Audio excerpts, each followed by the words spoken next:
Ngayon po ay Sabado, anong date ngayon? Sabado, March 14. Ayan po si Ronda. Hindi po to repost. Bagong-bagong upload po to. Ronda, ayan po si Ronda. Ngayong araw ng Sabado, March 14. Ronda, dito ka lang. Halika dito. Ayan po si Ronda.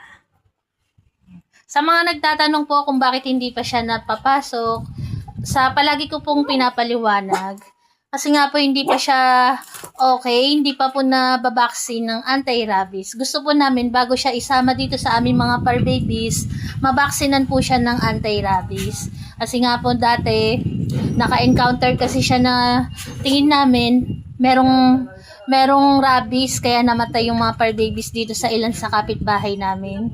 Kaya po yun ang iniingatan namin. Dati kasi na-encounter si Ronda nun, nakagat nun.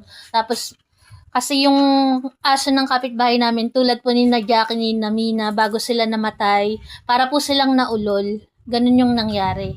Tapos, si Ronda po nun, nasakmal nila. Swerte lang po si Ronda kasi hindi siya nagkasakit. Kasi nung si Jackie po na unang namatay, sumunod si Mina, lumipas lang po kasi yung ilang buwan.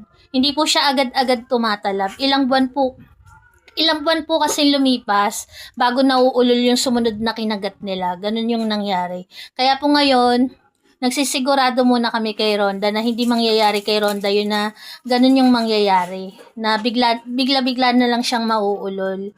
Kaya po nagsisigurado kami na before siya makasama dito sa aming mga fur babies, mabaksinan po si Ronda ng anti-rabies. Tapos, yung isa pa po niyang problema, yung infection niya po sa dugo. Alam naman po nating lahat nung nakuha po namin si Ronda, sobrang dami niyang kuto. Kaya po siguro ganun na mahirap alisin yung kanyang infection sa dugo kasi nga po napakaraming kuto na pinagdaanan ni Ronda. Wala na yatang paglagyan yung kuto niya nun. Yun lang po. At mahigit 1 buwan na po yata si Ronda sa amin. Ayun. Ayun lang po ang tanging paliwanag ko kay Ronda. Hindi po to repost o bagong-bago po to. Araw ng Sabado, March 14. Ayan po.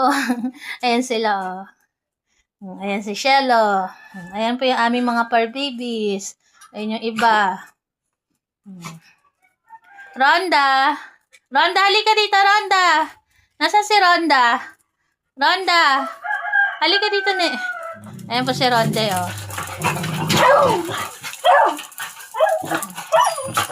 tinatawag ko lang si Ronda. Hayaan niyo siya. Makakasama niyo rin dito si Ronda sa loob ng bahay natin. Kumbaga po, nakikita nila araw-araw si Ronda. Kaya sana pagpasok ni Ronda dito, medyo masanay na sila sa companion ni Ronda. Kumbaga, kahit ipasok dito si Ronda, sana wag na nilang masyadong awayin. Basta naka-guide naman po tayo pag pumasok dito si Ronda. Yun lang po yung tanging hiling namin na sana pagbalik ni Ronda, mabaksinan na po siya, maging okay na yung lahat. At ipapasok na po namin siya dito. Ayan. Salamat po ulit. God bless po sa atin.